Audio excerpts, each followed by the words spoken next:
পিতাকে ধন্যবাদ করি গুরু যিশুর নাম থেকে। গুরুকে অসংখ্য অসংখ্য ধন্যবাদ।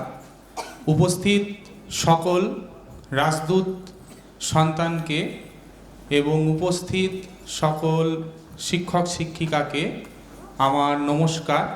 পরমেশ্বর পিতা প্রত্যেক বছর বার্ষিক রাজদূত সভার আয়োজন করেন এবং এই বার্ষিক রাজদূত সভায় আমাদের প্রত্যেককে মনোনীত করে নিয়ে আসেন।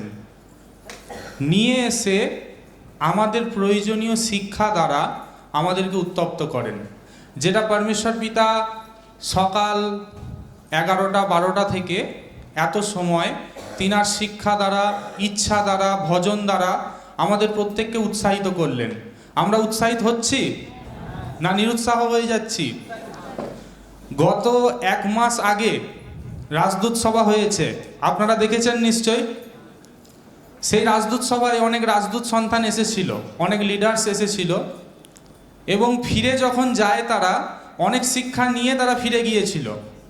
যখন বাড়িতে ফেরে শোনা যায় অনেকের শরীর খারাপ হয়েছে, কারো পেট খারাপ হয়েছে, কেউ হসপিটাল নার্সিংহোমে ভর্তিও পর্যন্ত হয়েছে, ডাক্তারি চিকিৎসা নিতে হয়েছে, বিছানায় শয্যাশায়ীও পর্যন্ত হতে হয়েছে। কেন হয়েছে? এখানে কি পরমেশ্বর পিতা কিছু খারাপ ব্যবস্থা রেখেছিল? পরমেশ্বর পিতা কি কিছু ভুল খাইয়ে দিয়েছিল? শয়তান কি চায়? তুমি নিস্তেজ হয়ে যাও, তুমি শীতল হয়ে পড়ো।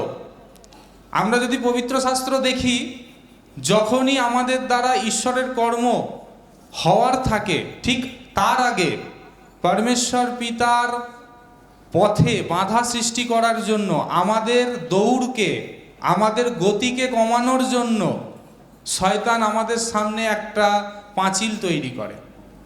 আর সেই পাঁচিলকে যদি ভেদ করে আমরা পার করতে না পারি, আমরা কখনোই বিজয়ী অপেক্ষা অধিক বিজয়ী হতে পারবো না। ঠিক একইভাবে শয়তান চেয়েছিল শীতল করে দিতে। প্রত্যেকে শিক্ষা নিয়ে একটা অ্যাটম বোম হয়ে এরিয়াতে ফিরে গিয়েছিল এবং অ্যাটম বোম ফাটলে কি হয়? কাক, পক্ষী, বিড়াল, ছাগল পাশাপাশি থাকতে পারে না। শয়তান চেয়েছিল যদি অ্যাটম বোম ফাটে তাহলে আমি থাকতে পারবো না, তার আগে অ্যাটম বোমকে ঠান্ডা করে দিতে হবে, তাই জলে ফেলে দেওয়া হয়েছিল। বাইরে থেকে দেখতে তো বোম লাগছিল, কিন্তু সলতেতে যখন আগুন দেওয়া হচ্ছিল বোম ফাটছিল না। আমরা যেন কখনোই নিজেকে শীতল না করি। পরীক্ষা আসবে, পরীক্ষা ক্ষণস্থায়ী, কিন্তু পরমেশ্বর পিতার বচন জীবন্ত কার্যসাধক। আমরা ঈশ্বরের মন্দির। পরমেশ্বর পিতা আমাদেরকে প্রতিজ্ঞা করেছেন, এই মন্দিরকে যে বিনষ্ট করার চেষ্টা করবে আমি তাকে বিনষ্ট করব। তুমি ভুলে যাবে না ঈশ্বরের প্রতিজ্ঞার কথা। পরমেশ্বর পিতা দেব বলে দেন না এমন নন, তিনি মানুষ নন, তিনি ঈশ্বর, তিনি সর্বশক্তিমান। আমাদের প্রয়োজনীয় প্রত্যেকটা জিনিস তিনি প্রত্যেকটা সময়, প্রত্যেকটা মুহূর্তে আমাদেরকে দিচ্ছেন তো? পরমেশ্বর পিতা আশা থেকে আশীর্বাদ করেছে না করেনি? যাওয়াতেও আশীর্বাদ করবে। শয়তান কিছু কিছু পরিস্থিতি তৈরি করে, বাস আসতে লেট করে, কখনো খাবার কম পড়ে, কিন্তু এই ছোট ছোট বিষয়গুলোকে যদি আমরা লক্ষ্য করি জীবনে এগিয়ে যেতে পারবো না। এমন অনেক ছোট ছোট সমস্যা আমাদের পরিবারেও হয়, আমাদের বাড়িতেও আমরা অনেক অনুষ্ঠান করেছি, সেই অনুষ্ঠানেও এমন অনেক অনেক সমস্যা হয়েছে। বৃষ্টি হয়ে গেছে, যার কারণে কাদা হয়ে গেছে, অনুষ্ঠান ভেস্তে গেছে, খাবার শর্ট পড়েছে, অনেক অনুষ্ঠান হয়েছে। তার জন্য এই ছোট ছোট সমস্যাগুলোকে যেন আমরা লক্ষ্য না করি। শয়তান চায় তুমি এই ছোট ছোট সমস্যাগুলোকে দেখো, তুমি দূরবীক্ষণ যন্ত্র নিয়ে সমস্যা আর ভুল খুঁজতে থাকো। শয়তান এটাই চায়। তুমি ভালো কিছু দেখো, এটা চাও না শয়তান। তোমার চোখে যেন সবসময় মন্দটাই দেখে, তোমার চোখে যেন সবসময় খুঁতটাই ধরা পড়ে, শয়তান এটা চায়। কিন্তু পরমেশ্বর পিতা বলে তুমি সমস্ত কিছু উত্তম দেখো। পরমেশ্বর পিতা পৃথিবীকে নির্মাণ করেছেন, কোথাও শীতকাল বেশি, কোথাও গরমকাল বেশি, কোথাও প্রচুর মরুভূমি, কোথাও প্রচুর সমুদ্র, কোথাও গাছ বেশি, কোথাও গাছ কম, কিন্তু তারপরেও পরমেশ্বর পিতা বলেছে আমি সমস্ত কিছু উত্তম রূপেই সৃষ্টি করেছি। আমরাও প্রত্যেকটা কিছুকে উত্তম বলবো। আমরা কোনো কিছু মন্দ যেন চোখের মধ্যে না দেখি। মন্দ হলেও পরমেশ্বর পিতা আপনি তো উত্তম করে দিয়েছেন, ঈশ্বরের সেই ক্ষমতা আছে, তবেই তুমি রাজদূত সন্তান। নয়তো সাংসারিক মানুষ আর তোমার মধ্যে কি পার্থক্য আছে? একটা পরজাতি আর একটা বিশ্বাসীর মধ্যে কি পার্থক্য আছে? পরজাতিরা কি এইরূপ কথা বলে না? ভালোকে ভালো, মন্দকে মন্দ। আর আমরাও যদি ভালোকে ভালো আর মন্দকে মন্দ বলি, তাদের থেকে অধিক ধার্মিকতা আমার কি হলো? পরজাতিদের থেকে, ফরিসি অধ্যাপকেদের থেকে অধিক ধার্মিকতা যদি তোমার না থাকে, তুমি কোনোভাবেই স্বর্গরাজ্যে প্রবেশ করতে পারবে না। এই কথাগুলো যেন আমরা প্রত্যেকটা সময় বচন, ঈশ্বরের সত্য বচনকে যেন মাথায় রাখি, সত্য বচনকে মান্যতা দিয়ে যেন পরমেশ্বরের পথে এগিয়ে যায়, ঈশ্বরের প্রত্যাশায় যেন আমরা প্রত্যেকটা সময় নিয়ে এগিয়ে যাই। কারণ প্রত্যেকটা আত্মিক বর, প্রত্যেকটা আশীর্বাদ স্বর্গ হইতে আসে। আজ পরমেশ্বর পিতার ইচ্ছাতেই রাজদূত সভা, পরমেশ্বর পিতার ইচ্ছাতে সমস্ত খাদ্য, পরমেশ্বর পিতার ইচ্ছাতে সমস্ত যাতায়াত ব্যবস্থা ঠিক হয়েছে। তাই স্বর্গ হইতে যা কিছু এসেছে, আমি সেটাকে যেন অগ্রাহ্য না করি, আমি সেটাকে যেন গ্রহণ করি, আমি আনন্দের সহিত যেন গ্রহণ করি, আমার মধ্যে দুঃখ কষ্টের সহিত যেন সেটাকে গ্রহণ করতে না দেখি। পরমেশ্বর পিতা খুশি হবেন। স্বর্গ হইতে পরমেশ্বর পিতা দেখছেন মনুষ্যের কর্ম, আর তিনি অনুশোচনা করছেন। কিন্তু আমরা বচন পাওয়ার পর, সত্যকে জানার পরেও যদি আমাদের মধ্যে এই ভুল ধারণাগুলো থাকে, পরমেশ্বর পিতা কি করবেন?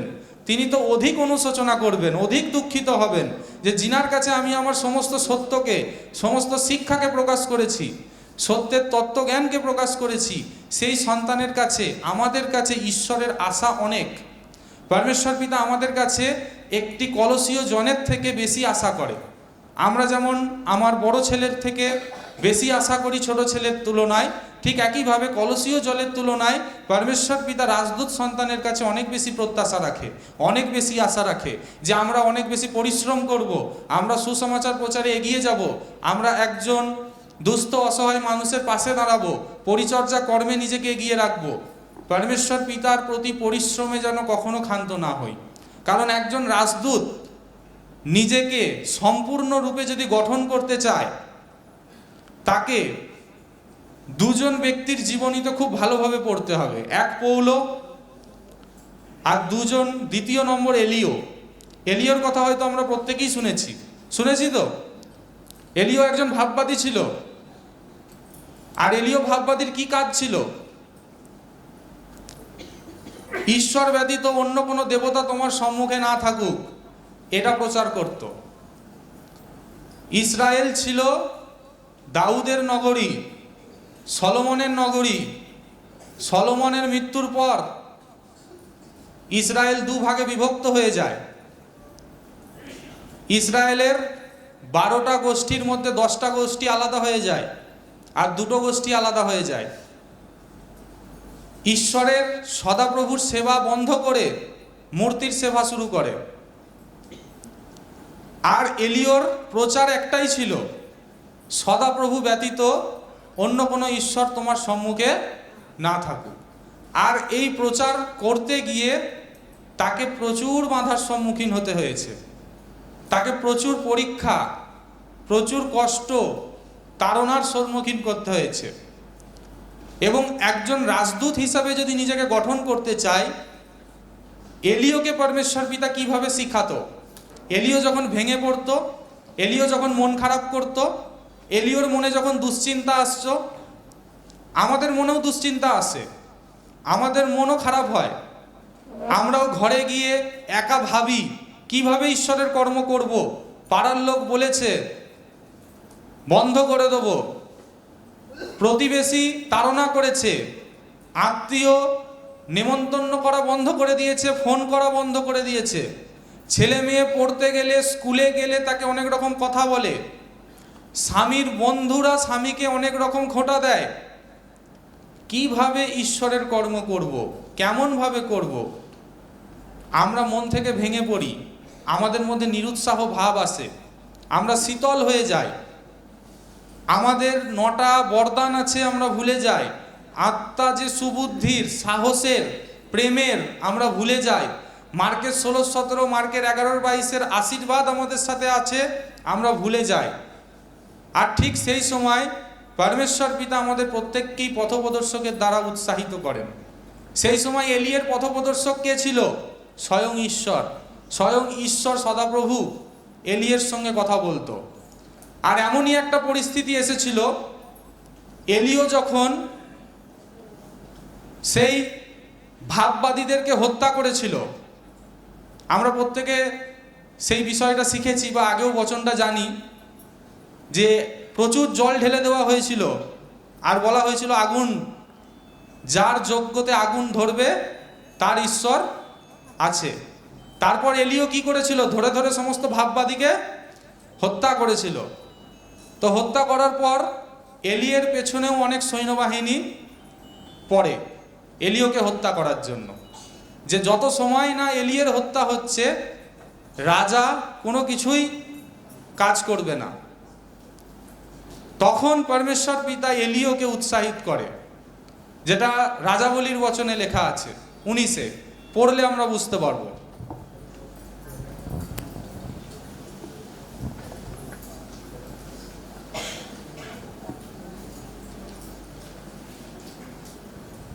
এক রাজাবলী 19-5 আমি পড়ছি, আপনারা শুনুন, খুলতে হবে না।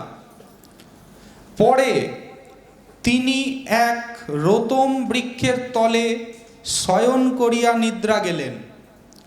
এলিও ঘর ছাড়া, ঘরে নেই। কেন? এলিয়ের পেছনে অনেক সৈন্যবাহিনী পড়েছে, এলিওকে যে কোনো প্রকারে হত্যা করবে। এলিও ভাববাদী থাকলে আমাদের দেশে সকল মানুষ ঈশ্বরকে গ্রহণ করে ফেলবে, সকলে ঈশ্বরের মণ্ডলীতে যাওয়া শুরু করে দেবে, এলিওকে হত্যা করো। তখন এলিও ঘর ছাড়া, গ্রাম ছাড়া, নিজের এলাকা ছেড়ে অনেক দূরে একটা জঙ্গলে গাছের তলায় গিয়ে ঘুমিয়ে পড়েছে। এক রাজাবলী 19-5 থেকে পড়ছি, লিখে রাখুন। গাছের তলায় গিয়ে ঘুমিয়ে গেছে। আর দেখো, এক দূত তাহাকে স্পর্শ করিয়া কহিলেন, উঠো, আহার করো। এলিও তো জঙ্গলে আছে, ঘরে থাকলে তো ঘরে খেত, কিন্তু জঙ্গলে তো খাবার দেওয়ার কেউ নেই। স্বর্গদূত এসেছে, এলিওকে বলছে, এলিও ওঠো, খেয়ে নাও। তিনি চাহিয়া কহিলেন, পক্ক একখানি পিষ্ঠক ও এক ভাঁড় জল রহিয়াছে। তখন তিনি ভোজন পান করিয়া পুনর্বার শয়ন করিলেন। খাবার পরমেশ্বর পিতা স্বর্গদূতের মাধ্যমে প্রেরণ করেছিলেন। অনেক দূর থেকে পালিয়ে এসেছে, অনেক ক্লান্ত, খিদে পেয়েছে, খেয়ে আবার শুয়ে পড়েছে। পরে সদাপ্রভুর দূত দ্বিতীয়বার তাহার নিকটে আসিয়া তাহাকে স্পর্শ করিয়া কহিলেন, উঠো, আহার করো, কেননা তোমার শক্তি হইতেও পথ অধিক। পুনরায় পরমেশ্বর পিতা তাকে আবার বলছে, ওঠো, আবার খাও, কারণ তোমার শক্তি অপেক্ষা পথ অধিক। যেটা পরমেশ্বর পিতা আমাদেরকে আজ শেখাতে চান, তোমার শক্তি অপেক্ষা পথ অধিক। আজ যে বিষয়ে তুমি ইচ্ছা প্রকাশ করলে, সেই ইচ্ছাকে পূরণ করার জন্য তোমার শরীরে বল, বুদ্ধি, ক্ষমতার প্রয়োজন। আর যদি তুমি আহার না করো, এই এত বড় লম্বা পথ তুমি পাড়ি দিতে পারবে না। তখন তো এলিওকে খাবার খাইয়েছিল, আজ তো আমাদের সকলের সামনে খাবার আছে।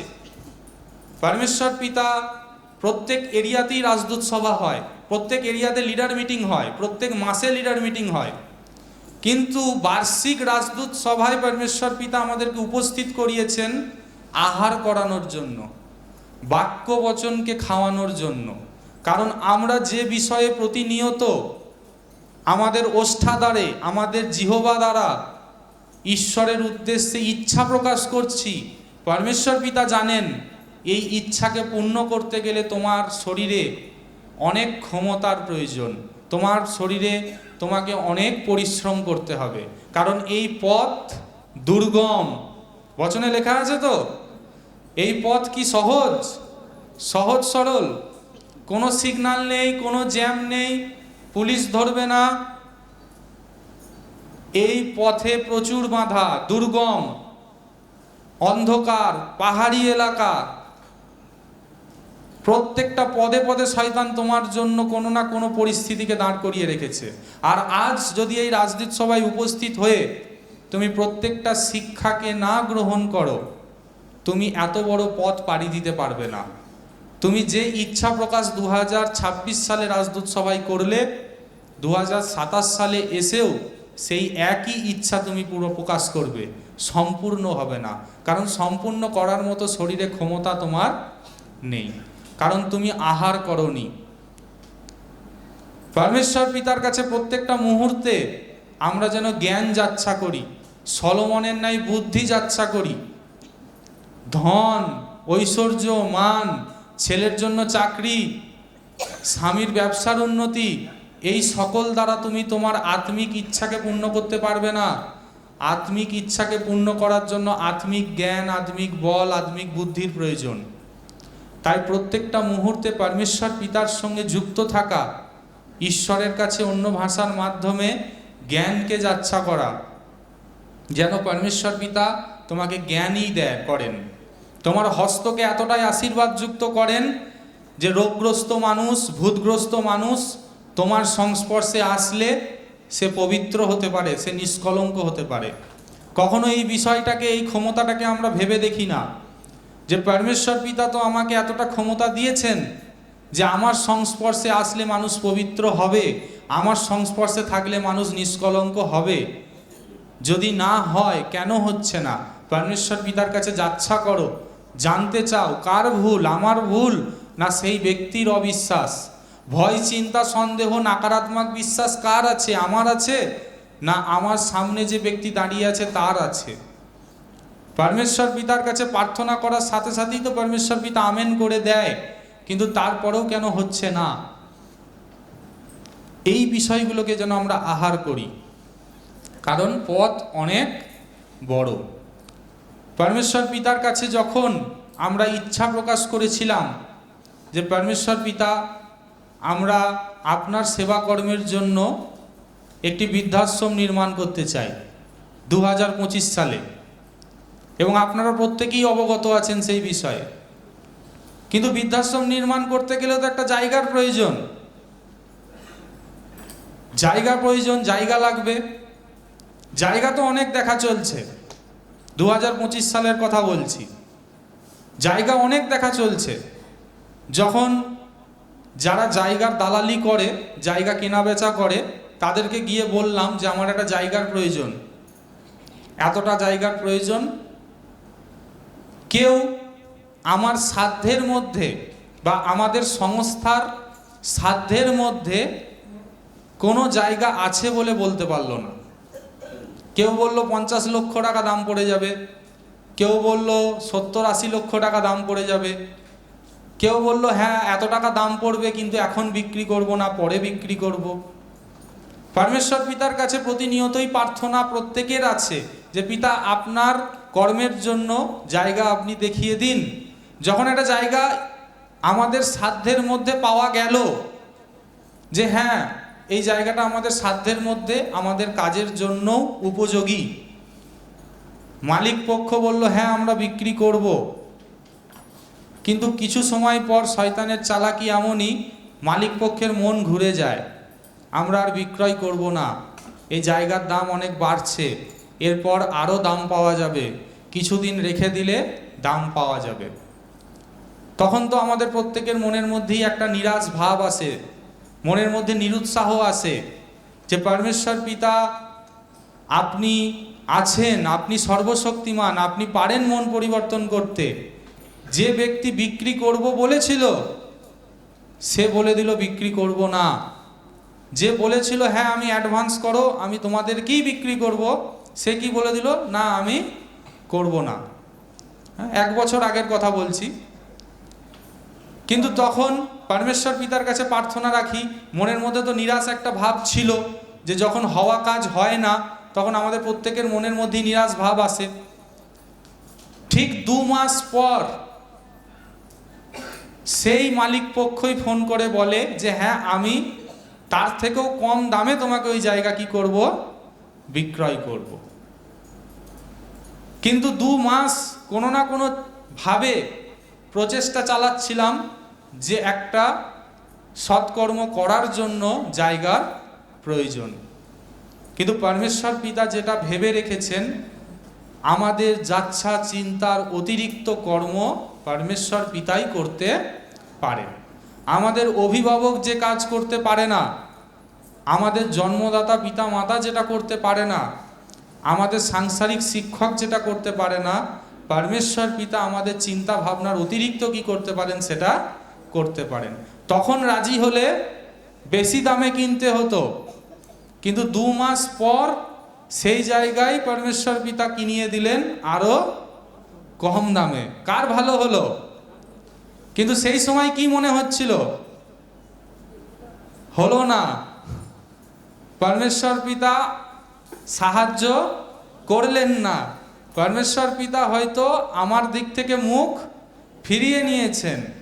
পরমেশ্বর পিতা হয়তো আমার পাশে নেই। ঈশ্বরের হয়তো ইচ্ছা নয় এটা হোক।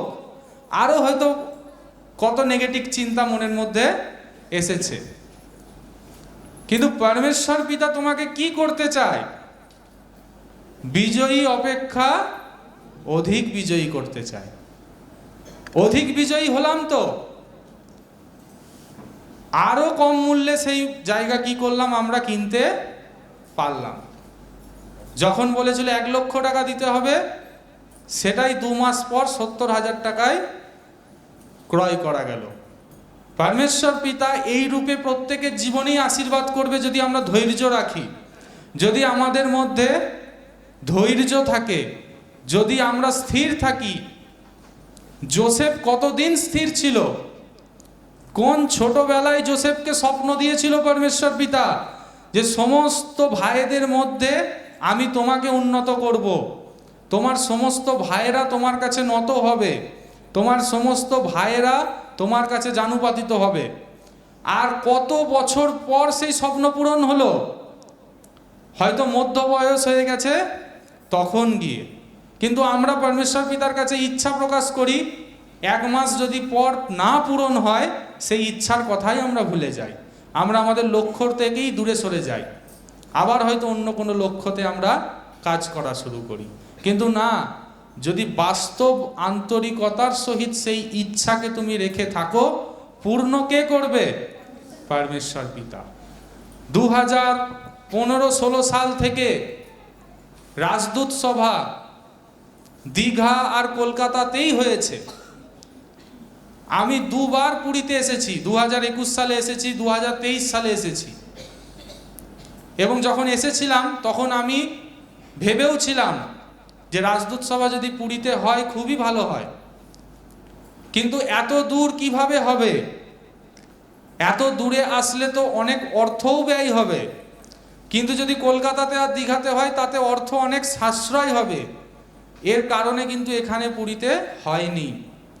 কিন্তু পরমেশ্বর পিতার কাছে আমার একটা সুপ্ত বাসনা ছিল যে পুরীতে যদি হতো ভালো হতো।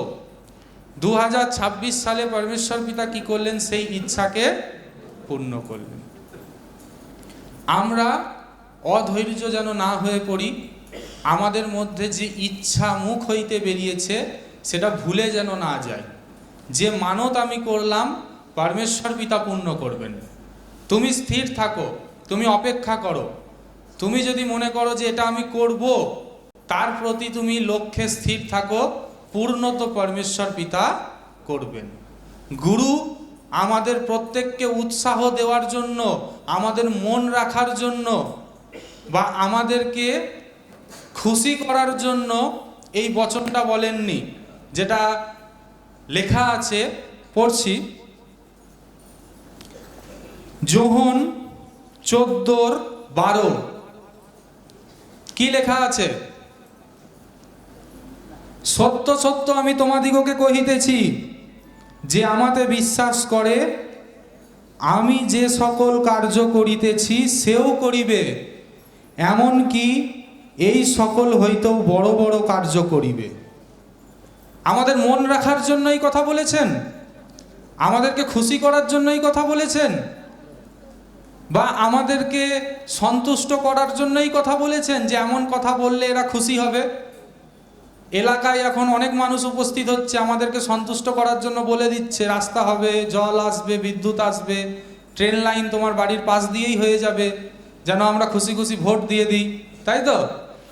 কিন্তু গুরু যিশু কি আমাদেরকে এমন সন্তুষ্ট করার জন্য বলেছিল যে আমার থেকেও বড় বড় কাজ করবে? বাস্তব সত্য কথা বলেছিল না বলেনি? বাস্তব আমাদেরকে প্রতিজ্ঞা দিয়েছিল না দেয়নি? সেই ক্ষমতা আমাদেরকে দিয়েছিল না দেয়নি? আর আজ গুরু যিশুর থেকেও অধিক বড় বড় কর্ম হচ্ছে না হচ্ছে না? হচ্ছে না? হচ্ছে? হচ্ছে না? আমরা বিগত 10 বছরে যে সুসমাচার প্রচার করেছি, পিতর একদিনে করেছিল। একদিনে কতজন মানুষকে প্রচার করেছিল? 3000 মানুষকে সুসমাচার প্রচার করেছিল। আমরা এখানে কতজন আছি? 400 লোক আছি। আগে 200 জন এসেছিল। পিতর একদিনে যে সুসমাচার প্রচার করেছিল, বিগত 10 বছরে আমরা সেটা করতে পারিনি। আর গুরু যিশু হাফ বেলায় যে সুসমাচার প্রচার করেছিল, আমরা বিগত 10 বছরে সেটা করতে পারিনি। গুরু যিশু হাফ বেলায় 5000 শুধু পুরুষ ছিল যাদেরকে সুসমাচার প্রচার করেছিল, খাদ্য খাইয়েছিল। কেন হচ্ছে না? একটাই কারণ, যেটা আমি শুরুতে বললাম, আহার ঠিক মতো আমরা করছি না, যার কারণে এত বড় পথ আমরা পাড়ি দিতে পারছি না। গুরুর থেকেও অধিক কর্ম আমাদের দ্বারা হবে। উনি যখন প্রতিজ্ঞা করেছেন, উনি যখন আমাদেরকে এই আশীর্বাদ করেছেন, হবে। কিন্তু তার জন্য পর্যাপ্ত পরিমাণ খাদ্য আমাদেরকে প্রত্যেক দিন খেতে হবে, তার প্রতি মনোনিবেশ করতে হবে, তার প্রতি যত্ন আমাদেরকে নিতে হবে, একাগ্রতা আমাদের থাকতে হবে। কিন্তু সেই একাগ্রতা, সেই মানসিক বল আমাদের মধ্যে নেই। আমরা তো মাংসের ওপর নির্ভর করে চলছি, আমরা মনুষ্যের কথাই নির্ভর করছি। মানুষ যদি বলে দেয় হ্যাঁ তুই পারবি, তখন মনের মধ্যে জোর আসে। কিন্তু কেউ যদি আমাকে বলে দেয় ও তো পারবে না, সেই কথা শুনে আমি ভেঙে পড়ি। আমি তো দৃশ্য বস্তুকে লক্ষ্য করে চলছি, আমি তো অদৃশ্য পরমেশ্বর পিতাকে লক্ষ্য করে চলতে পারছি না। আমি তো স্বর্গীয় আশীর্বাদকে দেখে চলতে পারছি না, আমি পৃথিবীর আশীর্বাদকে লক্ষ্য করে চলছি। যার কারণেই এই বচন আমাদের ওপর সম্পূর্ণ হচ্ছে না। পরমেশ্বর পিতা তোমাকে আশীর্বাদ করেছে। পশ্চিমবঙ্গ জেলার মধ্যে পশ্চিমবঙ্গ রাজ্যের কত জেলা তোমাকে আশীর্বাদ করেছে। এখানে নদিয়া, উত্তর 24 পরগনা, বাঁকুড়া, বীরভূম, বর্ধমান, হুগলি, 7-8টার বেশি জেলা আছে। বাকি জেলা কি পরমেশ্বর পিতা পারে না আমাদের দ্বারা জ্যোতি করতে? পারে। তার জন্য কি করতে হবে? আমাদেরকে খেয়ে ঘুমিয়ে যেতে হবে, আবার সকালে উঠে প্রার্থনা করে সারাদিন কাজ করে আবার খেয়ে ঘুমিয়ে যেতে হবে। যত সময় তোমার চরণ, তোমার পা, তোমার এই ধার্মিক মন সেই অন্ধকার মানুষের কাছে না পৌঁছাচ্ছে, সেই স্থান কখনোই জ্যোতি হবে না। তোমাকে সশরীরে সেখানে যেতে হবে। তুমি ঘরে বসে প্রার্থনা করে দিচ্ছ, আর একটা বচন খালি মাথায় মনে আছে, ঈশ্বর তো কাছেরও ঈশ্বর, দূরেরও ঈশ্বর। তাহলে তোমাকে ঠ্যাং দুটো কেন দিয়েছে? তাই না? তুমি শুধু এই একটা বচনকে ফলো করে বিছানায় বসে পিঠে একটা বালিশ দিয়ে, কোলে একটা বালিশ নিয়ে, আর পিতাকে প্রার্থনা করে দিচ্ছ, পিতা আপনি আশীর্বাদ করুন, এখনো কোথায় কোথায় অন্ধকার আছে, কোথায় কোথায় ঝুল পড়ে আছে, সেগুলোকে আমার দ্বারা পরিষ্কার করুন। কিন্তু পাটা তুমি খাট থেকে আর নামাচ্ছ না, মুখটা তুমি আর খুলছো না, মাস্ক পরে বসে আছো। পরমেশ্বর পিতা তোমাকে এতটাই আশীর্বাদ দিয়েছে তোমার দৃষ্টিতে, যে গুরু যিশু শুধু দৃষ্টি দিল আর ভূতগ্রস্ত ব্যক্তি সরে গেল, নৌকা হইতে নামলো আর তাকালো, চাঙ্গাই করতে হলো না, কিন্তু সুস্থ হলো। আশীর্বাদ আমাদেরকেও পরমেশ্বর পিতা করে রেখেছেন। আমরা বেরোই না, আমরা নিজেকে রাজদূত বলে মনে করতে পারি না, আর আমাদের সেই ভাবনা ঈশ্বরের মতো উচ্চ নয়, উন্নত নয়। আমাদের ভাবনা নিচু, মন নিচু। যেখানে সুসমাচার প্রচার হয়েছে সেখানেই আমরা থাকতে ভালোবাসি। যেখানে জনেরা আছে, যেখানে আমার সাথী আছে, সেখানেই আমরা থাকতে ভালোবাসি। যেখানে আমার বন্ধুর মতো লিডার আছে, সেখানেই যেতে পছন্দ করি। দাদা ভাই তুমি যাবে, দিদি ভাই তুমি যাবে, হ্যাঁ যাব, তাহলে আমিও। কেউ যাচ্ছে না, আমিও যাব না। তাহলে কিভাবে তোমার দ্বারা সেই স্থান জ্যোতি হবে? তোমার ইচ্ছা কখনোই সম্পূর্ণ হতে পারে না। তাই প্রত্যেকটা মুহূর্তে পরমেশ্বর পিতার কাছে আমরা ইচ্ছা প্রকাশ করেছি, সেটাকে পূর্ণ করার জন্য আমাদেরকে পরিশ্রম করতে হবে। কতটা পরিশ্রম করেছিল এলিও, কতটা পরিশ্রম করেছিল পৌলো, আমাদের গুরু কতটা পরিশ্রম করেছিল। গুরুকে কিসের মুকুট পরানো হয়েছিল জানেন? কিন্তু আমরা সোনার মুকুট পরার ইচ্ছা প্রকাশ করছি। যাকে আমরা গুরু বলি, যার নাম দিনরাত জপ করি, তিনি পরেছিলেন কাঁটার মুকুট। আর আমাদের চালচলন এমন যেটা প্রকাশ পায় যে আমাদের ইচ্ছা আমরা সোনার মুকুট পরব, যার কারণে ঈশ্বরের কর্ম আমাদের দ্বারা হচ্ছে না।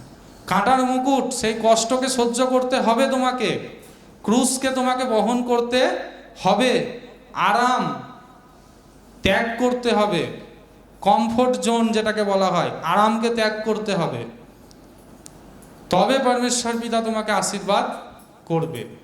কেন তোমাকে এত বড় কর্ম দেবে? কেন তোমাকে একটা জেলার দায়িত্ব দেবে? কেন তোমাকে একটা রাজ্যের দায়িত্ব দেবে? এমনি এমনি তোমাকে দিয়ে দেবে? তোমার মধ্যে যদি যোগ্যতা না থাকে, তোমার মধ্যে যদি পরিশ্রম করার ইচ্ছা না থাকে, সেই স্বর্গদূতকে পরমেশ্বর পিতা দিয়েছিল, সে তো ঈশ্বরের সঙ্গেই বিশ্বাসঘাতকতা করলো। কিন্তু পরমেশ্বর পিতা কেন তোমাকে দেবে? সেই যোগ্য নিজেকে প্রমাণ করো। দেখো, পরমেশ্বর পিতা বাস্তব। গুরু যে বলেছে না, আমার থেকেও অধিক কর্ম তোমার দ্বারা হবে হবে, গুরুর থেকেও অধিক কর্ম আমাদের দ্বারা হবে। গুরু 5,000 লোককে একদিনে ভোজন করিয়েছিল, 50,000 লোক আমাদের দ্বারা ভোজন হবে। শুধু পশ্চিমবঙ্গ নয়, গোটা ভারতবর্ষ তথা পৃথিবীতেও পরমেশ্বর পিতার বচন আমাদের দ্বারা প্রচার হবে। সেই মন আমরা কি করব? তৈরি করব। এতটাই বলবো। পরমেশ্বর পিতাকে ধন্যবাদ করি গুরুর নাম থেকে। সবাইকে নমস্কার।